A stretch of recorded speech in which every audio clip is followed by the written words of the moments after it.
Inilah spesifikasi Su-34, pesawat tempur dan pembom yang dijagokan Rusia dalam melawan Ukraina. Pesawat ini dirancang untuk mengirimkan serangan rudal dan bom terhadap target darat musuh dalam kedalaman operasional dan taktis, serta untuk menghancurkan target udara musuh.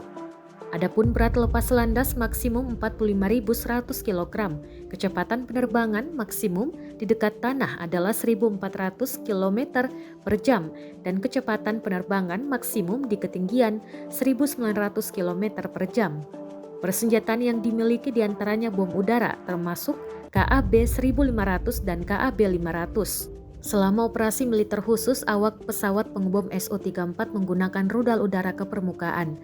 Pilot Su-34 mengklaim setiap hari menghancurkan benteng musuh dan posisi yang dibentengi.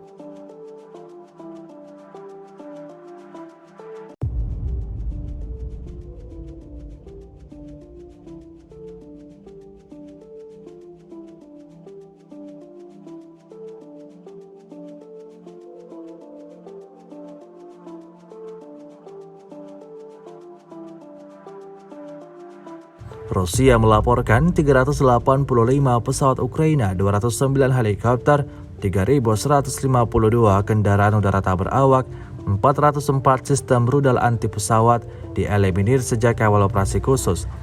Sementara itu dari kubu Kiev, Kementerian Pertahanan Ukraina melaporkan 690 tentara Rusia dieliminir dalam sehari terakhir.